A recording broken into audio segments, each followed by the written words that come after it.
5 years ago, a survivalist father and his infant son vanished without a trace in Alaska's largest national park. Search teams scoured the ice fields for weeks. No bodies, no clues, only silence. Now, as the glacier recedes, something impossible emerges. A child's bright red backpack, sealed in blue ice, containing recent photographs of the boy who was presumed dead. In a race against time and an unforgiving wilderness, a grieving mother descends into the same frozen labyrinth that claimed her family, only to discover the mountain didn't bury the truth. It preserved it. Subscribe now to uncover the full story. October 3rd, 2018. Location: Wrangell St. Elias National Park, Alaska. The wind sang o'er the ice, a thin keening whistle that carried through the narrow gorge and drowned out the sound of a man's ragged breathing. Jonas Iwasakis knelt in the snow, one knee sinking into the powder, his hands trembling as he adjusted the straps of the red baby carrier on his chest. "Noah," he whispered, voice cracking against the cold. "Stay awake for me, buddy." The boy whimpered, a tiny sound swallowed by the endless white.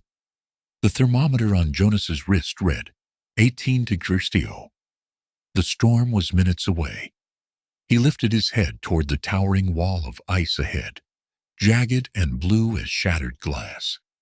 There, a fissure, barely wide enough for him to crawl through, shelter. He tightened his grip on the ice axe and dragged himself forward, every motion deliberate, every breath visible in the frigid air. Behind them, the glacier groaned, a deep, ancient sound, like the earth itself shifting in its sleep. Jonas didn't look back. He couldn't. August 14th, 2023. Location: Root Glacier, Wrangell St. Elias National Park, Alaska. The ice moved in whispers, not loud cracks or dramatic ruptures, just a low, almost imperceptible groan beneath the wind, as though the glacier itself were breathing in its centuries-long sleep. Two figures crept along its fractured spine, crampons biting into blue-white ice that glistened under the muted morning sun. Their ropes swayed in the wind, taut between them like a lifeline. "Crevasse line ahead," murmured David Sloan, 32, a mountaineer with the casual confidence of someone who'd done this 100 times. He planted his ice axe and glanced back at his partner, Lena Wu, whose goggles reflected nothing but endless sky and ice. "I see it," Lena said, voice muffled behind her balaclava. The crevasse yawned like an open wound in the glacier, a ribbon of cobalt that plunged into unknowable depths. They'd been charting melt lines for a university research project, but neither of them could shake the strange intimacy of this place. The glacier felt alive, watching, waiting. They rigged a line and began their descent. Frost crystals sparkled like ground glass as sunlight angled into the chasm. It smelled faintly metallic down here, a mingling of ice and something older, something buried. Halfway down, Lena froze. "David," she whispered, breath clouding her visor. "There, left side." At first he didn't see it, just ridges of compressed snow and ancient ice, centuries stacked in pale layers. Then the wind shifted, carrying fine powder away, and a splash of color appeared in the monotone blue. Red, a scrap of fabric, frozen hard as stone, wedged into the wall. David swung closer, boots scraping ice. He cleared away a crust of frost with his gloved hand. What emerged stopped him cold. A child's backpack. High-end, structured for long treks, bright crimson, faded but unmistakable. The name tag stitched inside, half obscured by ice crystals, read, "Noah Iwasakis." Time blurred into methodical movement. Ice axes, careful prying, the hiss of rope under tension. Minutes stretched long and thin as they worked the pack free, afraid to tear it, afraid of what they might find inside. When it finally came loose, it was heavier than expected, damp, but intact. David hauled it up onto the narrow ledge, gloves shaking. Lena unzipped it with painstaking care. Inside, a child's wool cap, pale blue, frayed at the edges, a sealed metal water bottle, still half full, a faded photograph, a man with a rough beard, smiling, holding a toddler against his chest. Both wore layers of survival gear. The boy's cheeks rosy from cold. But it was the other photo that stole their breath, the one tucked into the notebook's back sleeve. A little boy, hair longer, face sharper with age, 6, maybe 7 years old. Alive. The photo couldn't be 5 years old. It couldn't be. By the time they resurfaced, the wind had picked up, scattering snow across their tracks. The helicopter back to Kennecott Base Camp roared like an angry insect against the stillness of the mountains. News spread fast in isolated places.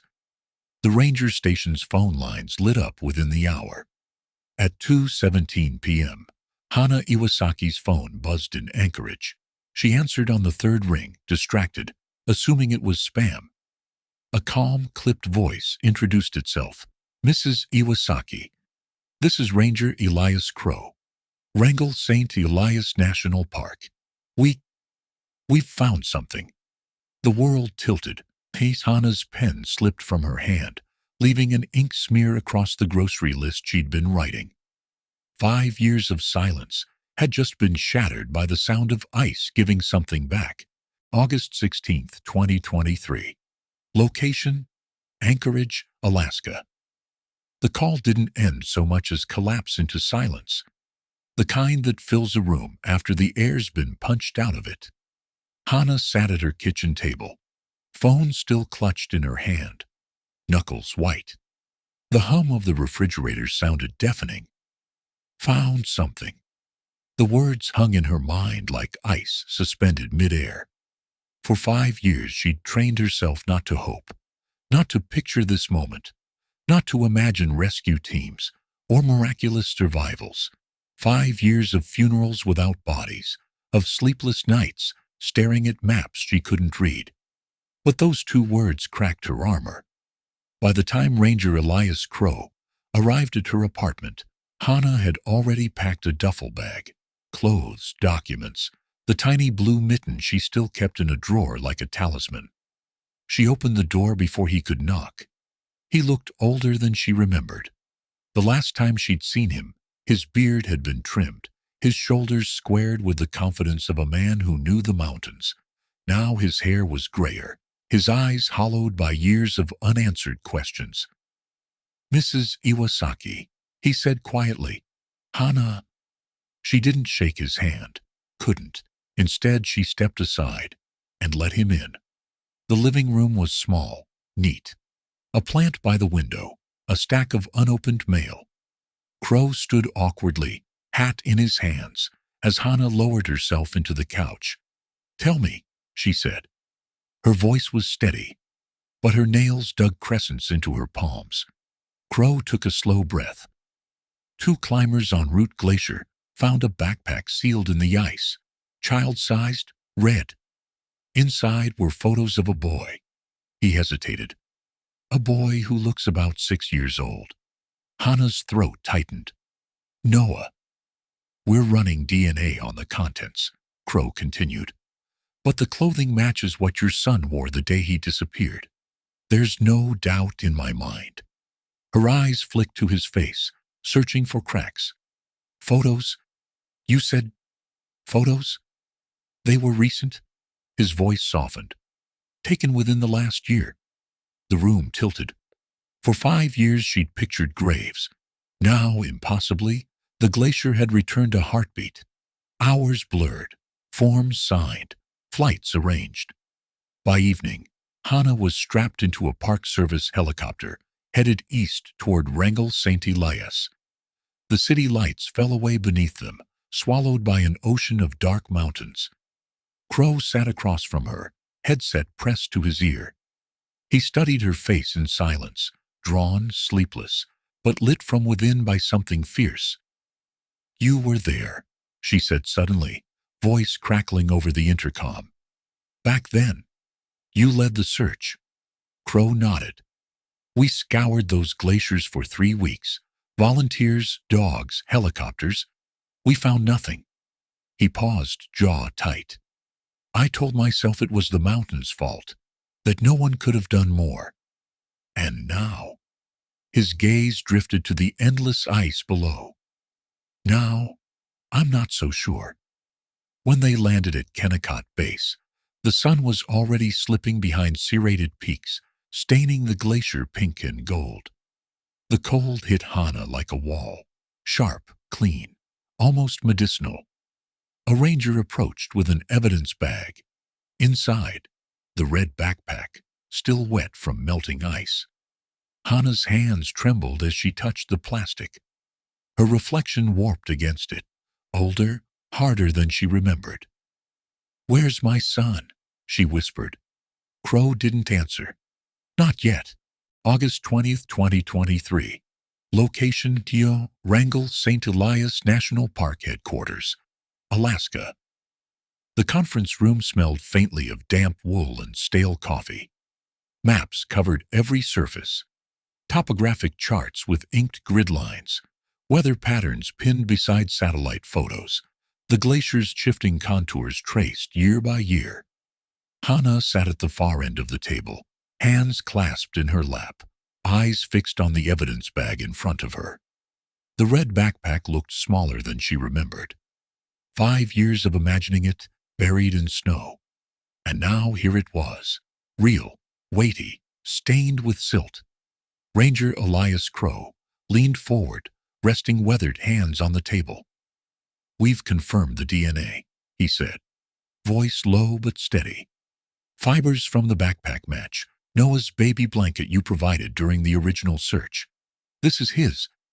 Hana exhaled, shaky, almost soundless. Across from her, Dr. Aurea Patel, a forensic materials specialist, adjusted her glasses. "There's something you need to understand," she began, sliding a series of high-resolution photographs across the table. Images of the backpack under magnification. Nylon fibers bright crimson. Buckles intact. "This hasn't been exposed to 5 years of glacial weathering," she explained. "No sun bleaching, minimal fiber degradation, and, most telling, foam padding inside the straps is nearly pristine. This backpack hasn't been in the ice for more than a few months." Hana blinked. "Then, where has it been?" "That's what we're trying to answer," Patel said. "The photos found inside show Noah at roughly 6 years old, about his current age. The timestamps are missing, but based on vegetation in the background, they were taken last summer." Crow's voice cut in, rough with disbelief. "Someone had him. Someone kept him alive all this time." The room fell silent. 5 years of grief pivoted in an instant into something sharper. Search, not mourning. Hana steadied herself. "Where?" she asked. Crow tapped a map spread across the table, a jagged expanse of white and gray. Root Glacier feeds into a network of crevasses and ice caves. If the backpack washed out in this spring's melt, its origin could be upstream, miles of dangerous terrain. He traced a finger toward a shaded basin, circled in red. "Widow's Hollow. Impenetrable in winter, barely mapped. We didn't search it in 2018. Too remote, too unstable." Patel added quietly, "The melt patterns suggest it was stored somewhere protected. Dark, dry, a cave most likely." Natural light shifted as clouds thickened outside, casting the room in muted gray. The sound of wind against the metal siding felt louder now, urgent. Hana rose slowly, bracing herself against the table. "Then we go there." Crow hesitated. "It's not that simple. The terrain's lethal. Icefall, crevasses, avalanches, and if someone's been keeping him, then he's still out there," Hana said, sharper than she intended. Her voice trembled, not from fear but from something fierce and unyielding. "And I'm not leaving without him." Crow studied her for a long moment, then nodded once. "Gear up," he said. "We move at first light." Night fell heavy and early in the mountains. Outside, the wind keened through the spruce like a warning. In the ranger station bunkroom, Hannah lay sleepless, eyes fixed on the ceiling. She thought of Noah's face in those photos, older, unfamiliar, yet undeniably him. She whispered his name into the dark. A prayer or a promise? Somewhere out there, in ice older than memory, her son was waiting. August 23rd, 2023. Location: Route Glacier Crevasse. Network: Wrangell St. Elias National Park. The glacier breathed in hushed groans, a living thing shifting under the weight of centuries. Hannah clipped onto the safety line, her gloved fingers stiff with cold, as she followed Crow down the vertical wall of ice. The world narrowed to the crunch of crampons, the rasp of rope through carabiners, the hollow drum of her own heartbeat. Above, the sky was a pale gray slit. Below, a darkness that felt bottomless. "Keep 3 points of contact," Crow's voice echoed up from beneath her, steady, measured. "Move slow. Trust the rope." Hannah didn't trust the rope. She trusted nothing, not the ice, not the air, not even her own breath. Only the picture burned into her mind. Noah's face, older, wary, alive. They reached the first ledge, narrow, slick with meltwater. Crow crouched, gesturing toward a shallow alcove, where something unnatural broke the monotony of blue. "Found this last night," he said, holding up a sealed waterproof container. Hannah's pulse quickened as he unscrewed the lid. Inside, wrapped in oilcloth, was a notebook. The pages were swollen from damp, the ink smudged but legible. Crow flipped to the first entry, dated October 5th, 2018, the day after the disappearance. He handed it to Hannah. Her hands trembled as she began to read. Jonas's journal, October 4th, 2018, no signal. No sound but wind and Noah crying. Legs broken. I think femur. Can't splint it right. Pain's bad. Can't carry him far. Must find shelter. Snow coming down hard. Can't see the ridgeline.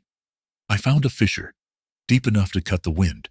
Might last a night if I block the entrance with packs. Noah keeps asking for Mama. I tell him we're playing hide and seek.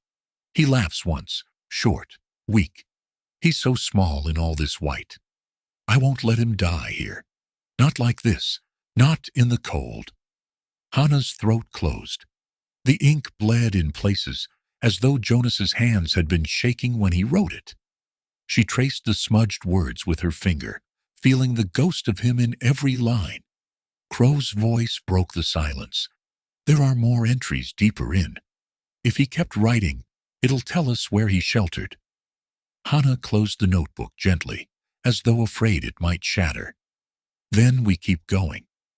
They descended deeper, into a cathedral of ice, shafts of pale light, speared through cracks overhead, painting the cavern walls in shifting blues and silvers. The air grew colder, sharper, the kind of cold that burned lungs raw. Every creak of the glacier felt like a warning. Hours blurred into measured steps and clipped commands. By late afternoon, they reached a branching tunnel where the ice widened into a chamber. Snowmelt pooled black at the bottom, reflecting their headlamps like shards of glass. Crow knelt, brushing frost from a scatter of objects half buried in silt, a torn strap, a rusted buckle, the corner of a child's blanket. Jonas came through here, he murmured. Hannah crouched beside him, fingertips trembling over the fragment of fabric. She recognized it instantly, Noah's, the soft blue fleece she'd folded into the baby carrier 5 years ago. Her breath caught in her throat. The silence pressed heavy, suffocating. Somewhere beyond these walls, the glacier held the rest of the story. October 6 to 12, 2018 location, uncharted crevasse. Shelter, Wrangell St. Elias National Park. The first night in the fissure was the worst. Jonas dragged himself into the narrow overhang just as the storm broke, snow sweeping sideways through the chasm. He packed their remaining gear into the opening to block the wind and cradled Noah against his chest, rocking him in time with the rise and fall of his own labored breathing. The baby's cries were thin, weak, fading into hiccuped silence as exhaustion won out. By morning, the storm had buried the entrance in drifts. The world outside was white and silent. His leg was swelling fast, splinted crudely with a trekking pole and paracord. But every shift of weight sent lightning up his spine. Crawling was possible. Walking was not. Jonas melted snow in his battered metal mug, feeding Noah sips of warm water with trembling hands. The formula had already begun to run low. He rationed everything, counting ounces like prayers, half a packet of freeze-dried stew, 4 diapers, 6 feet of gauze. On the third day, Noah laughed. It startled Jonas, the sound sudden and bright against the muted wind. The boy had found a pine cone wedged in the ice and rolled it across the frozen floor as if it were a toy car. Jonas joined him, nudging it back, whispering, "Vroom, vroom," until Noah giggled again. For a moment, the world outside didn't matter. The moment didn't last. That night, as the fire sputtered low, Jonas heard something above the wind. A crunch in the snow, deliberate, rhythmic. He froze, straining to listen. Not a bear, not 4 paws, 2 feet. Human. "Hello," he called, voice hoarse. The wind swallowed his words. No answer. Only silence. 2 days later, when the fever set in, Jonas thought he might have imagined it. Hallucinations came easy when pain blurred into exhaustion. But then he found it. A small circle of charcoal in a sheltered hollow downstream. Fresh. Not his. Someone else was out here. He didn't know whether to be relieved or terrified. By the end of the week, the fissure walls were etched with scratches where Jonas marked the passing days. Each line was uneven, carved with a shaking hand. His journal entries had turned fragmentary, more instinct than thought. No signal, no food. Footsteps again. Noah quiet today. At night, when the glacier moaned in its sleep, Jonas held his son close and whispered promises he wasn't sure he could keep. "Mama's coming. Just hold on. Don't let go." Somewhere beyond the walls of ice, someone moved unseen through the snow. Watching, waiting. August 25th, 2023. Location: Upper Basin, Root Glacier, Wrangell St. Elias National Park. By mid-morning, the wind had shifted, rolling clouds across the sun and dimming the light over the glacier. The descent into the upper basin took hours. Ropes, crampons, and deliberate footwork along walls slick with meltwater. Hannah's shoulders burned beneath the weight of her pack, but she kept pace with Crow, step for careful step. The deeper they went, the quieter the world became. The sounds of the surface, wind through spruce, distant helicopter rotors, faded until only the creak of ice and the rasp of rope remained. At noon, they reached a shelf of black rock jutting from the blue. Meltwater streamed in narrow rivulets down its surface, glinting like veins. Crow crouched, gloved hand brushing over a scattering of ash embedded in silt. "Old fire," he murmured. "Not ours." Hannah frowned. "From when?" Crow dug a sample bag from his vest. "Hard to say. Could be weeks. Could be months." He glanced at her. "But not 5 years." By late afternoon, they reached a narrow ravine choked with collapsed ice. The glacier had shifted here, walls warped inward, light filtering in fractured beams. Their headlamps cut through a blue haze as they moved single file, Crow leading, Hannah close behind. Halfway through, Hana stopped short. Something glinted in the ice ahead, a dull green, wrapped tight around a splinter of wood. She stepped closer, breath fogging the surface as she brushed away frost. It was a handle, a tool's handle, wrapped in green electrical tape. Crow froze behind her. His jaw tightened, recognition flashing across his weathered face. "Poacher's work," he said grimly. "I've seen this wrap before." "Poacher?" "Ginseng diggers. Couple locals we suspected years ago. Never could catch them. They know these mountains better than anyone." Hana stared at the frozen relic. Jonas's journal had hinted at footsteps, at unseen figures in the snow. The realization landed heavy in her chest. Noah hadn't been alone out here. Nightfall came fast in the basin. The sky bruised purple, then black.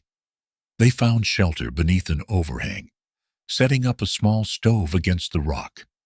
The hiss of boiling snowmelt was the only sound for miles. Crow studied the tool by firelight, turning it in his hands. The green tape was frayed, edges stiff with age, but unmistakable. "This isn't random," he muttered. "If that couple was here back then, they might have found Jonas. Or Noah." Hana's hands clenched around the mug of tea Crow had handed her. "Then, where are they now?" Crow looked toward the darkness beyond the firelight. The wind carried faint echoes down the ravine, indistinct, like voices swallowed by distance. "I don't know," he said. "But we're not the only ones out here." August 27th, 2023. Location: Widow's Hollow, Wrangell St. Elias National Park. By dawn, the temperature had dropped into the 20s. Frost rimed the edges of their ropes, crackling with every movement. The basin widened into a hollow, carved by centuries of meltwater, its walls sheer and glinting in pale morning light. Hana's breath fogged the air as she followed Crow into the narrowing gorge. With every step, the sense of isolation deepened. The world above felt impossibly far away, like they were descending into a different era entirely. At mid-morning, Crow stopped abruptly. He knelt beside a patch of silt where meltwater had receded, revealing a set of impressions hardened into the mud. Small, barefoot. Hana's stomach lurched. A child. Crow traced the edges with a gloved finger. Recent, week-old, maybe less. Could be Noah. The realization struck Hana so hard. Her knees weakened. Her son was alive, moving, out here. The tracks led deeper into the hollow, weaving through ice pillars and jagged boulders. They followed them for hours, pausing only to mark their route with ribbons of fluorescent tape. The silence felt charged now, not empty, but watchful. Near dusk, they reached a rock overhang barely visible, behind a curtain of twisted brush. Crow pushed aside the branches, revealing a shallow cave darkened by soot. Inside lay the remnants of a long-dead fire, scattered bones of small animals, and a piece of fabric wedged in the rocks. Hana pulled it free, hard hammering. It was a strip of faded blue fleece. She knew it instantly, the blanket she'd wrapped Noah in the day he vanished. As they searched the cave, Hana's flashlight beam swept across something half-buried near the back. A battered metal mug, dented and blackened by fire. Inside, sealed under layers of soot and ash, was a scrap of paper hardened by years of cold. Crow handled it carefully, easing it open. The handwriting was jagged, familiar from the earlier journal. "If anyone finds this, he's alive. Please save him." Signed simply, Jonas. Hana sank to her knees. Tears blurred her vision, streaking her cheeks before freezing in the wind. Jonas's voice, preserved in ink and desperation, bridged 5 years of silence in Iwasakis' words. Night fell hard and fast. They built a small fire in the cave, flames flickering against ice walls. Hana sat close, blanket pulled around her shoulders, staring at the fleece strip in her lap. Crow crouched nearby, studying the faint trail outside. "There's someone else here," he murmured. "These shelters, this pattern. Poachers used them for years. We find them. We find Noah." Hannah's eyes lifted, sharp with resolve. "Then we don't stop." Far beyond their firelight, deeper in the hollow's labyrinth, faint movement stirred in the shadows. A small figure crouched atop an icy ledge, silent, watching the flicker of flame through the brush. Bare feet pressed into frost, eyes wide and feral. Noah, August 28th, 2023. Location, Widow's Hollow, interior ice caves. By morning, the weather had turned. Wind screamed through the hollow like a living thing, whipping loose snow into blinding veils. Visibility dropped to mere feet, and every step forward felt like wading into a ghost. The ropes trembled in Hannah's grip, her fingers numb even through insulated gloves. "Storm's early," Crow shouted over the gale. "We push now, or we're trapped." Hannah didn't hesitate. "We push." By midday, the trail narrowed into a jagged corridor carved by centuries of meltwater. The child's footprints they'd been following were fresher here, crisp edges, unmarred by drift. Crow crouched low, studying them. Smaller stride, moving quick. He looked up, scanning the dark passage ahead. "He's close." Hannah's chest constricted. For 5 years, Noah had been an absence, a photograph frozen in time. Now every step brought him closer, alive and breathing somewhere beyond the ice. The corridor opened suddenly into a vast chamber. Light spilled through a fractured ceiling high above, painting the walls in shimmering blues and silvers. In the center lay the remnants of another camp. Scattered animal bones, soot stains, and a rusted frame of what had once been a child carrier. Hannah knelt, hand trembling as she touched the metal, her reflection warped in the frostbitten surface.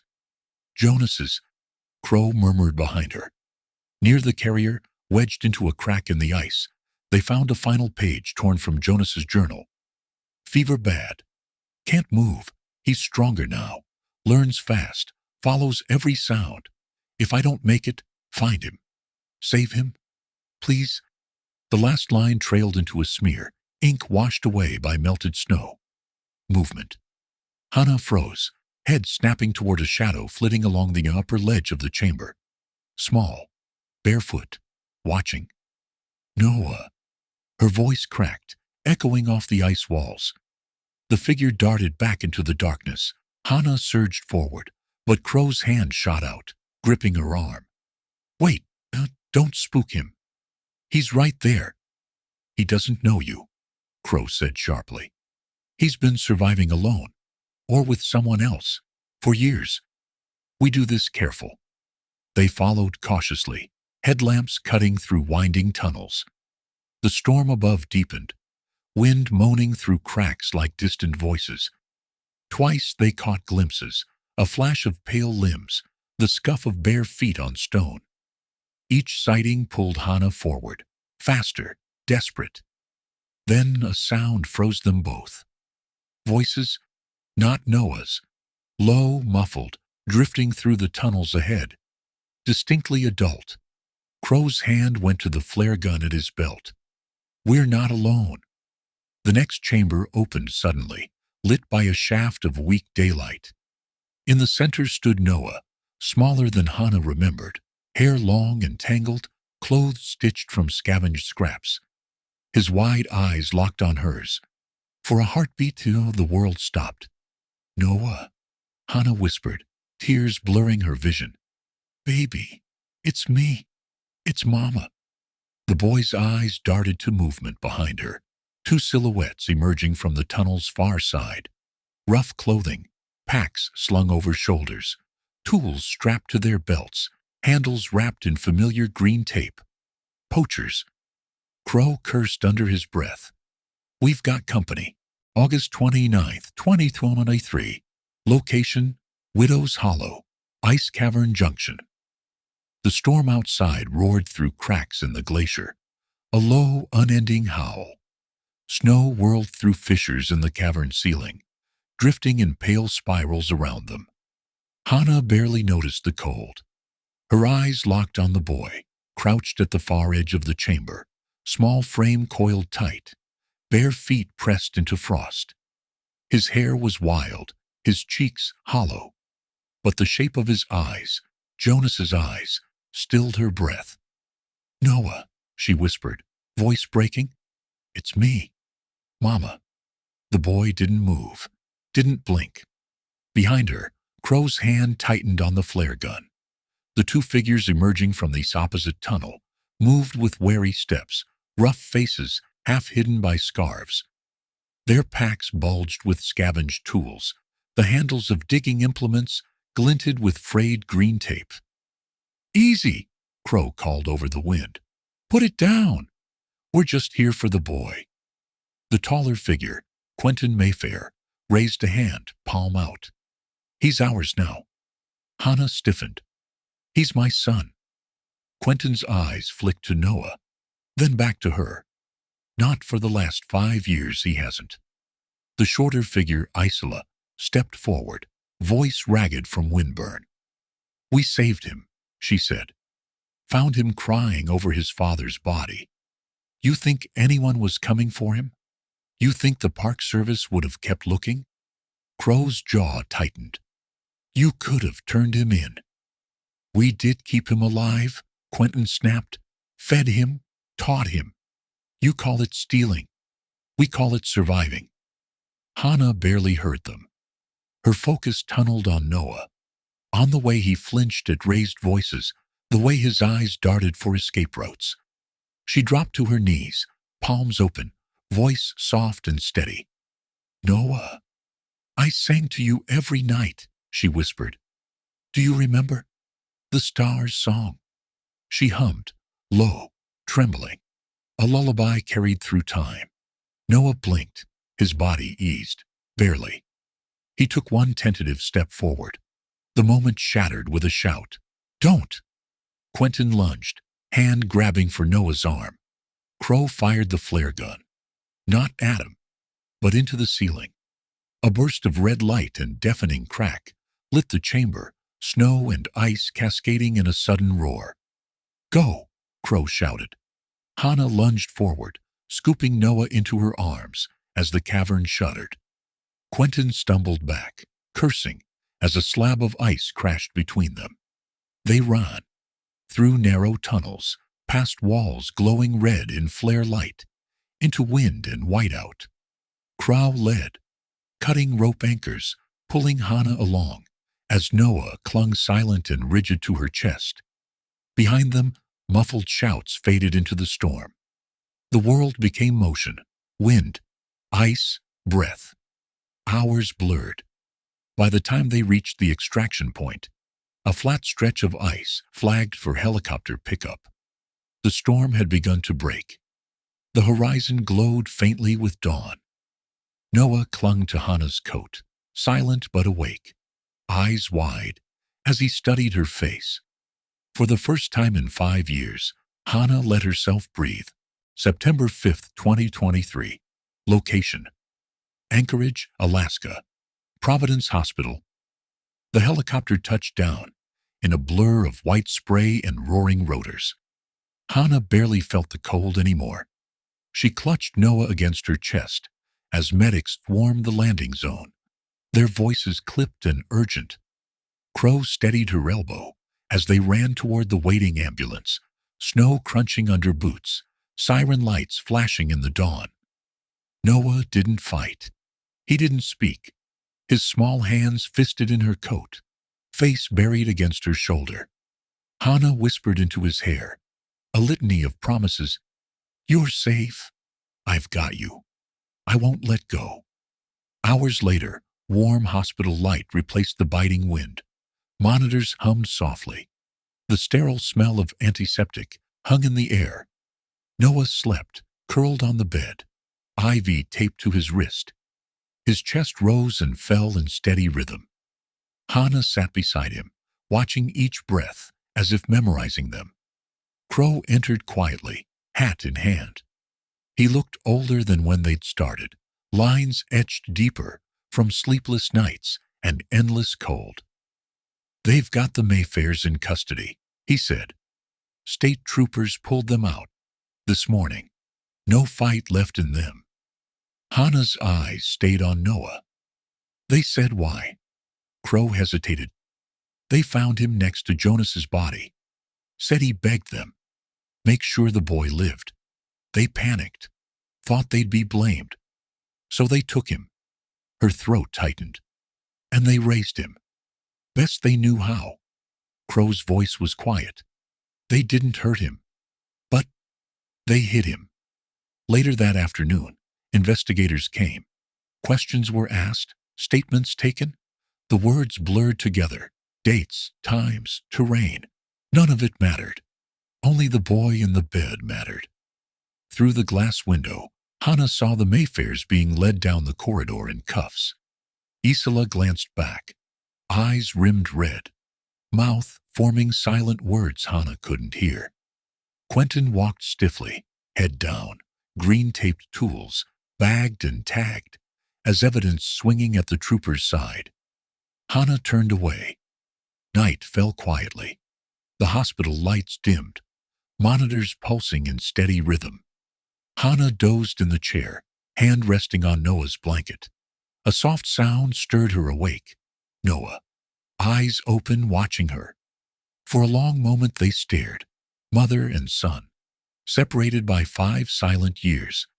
Then, small and tentative, the boy whispered a single word. "Mama." Hannah's breath broke. She pressed her forehead to his, tears warm against his tangled hair. "Yes," she whispered. "Mama's here." Outside the hospital, the glaciers loomed far beyond the city lights, ancient and silent. They had given up their secret. For now, 2 weeks later, Hannah stood at the edge of the Root Glacier. The wind carried the same hollow whistle she'd heard in her dreams for years. She knelt, laying a pine cone, Noah's makeshift toy, on the ice. Beside her, Noah clutched her hand. He didn't speak, not yet. But when the wind shifted, he hummed faintly under his breath. A lullaby she'd sung to him once, long ago, beneath another sky. The mountain kept its silence, but Hannah knew it would never feel empty again.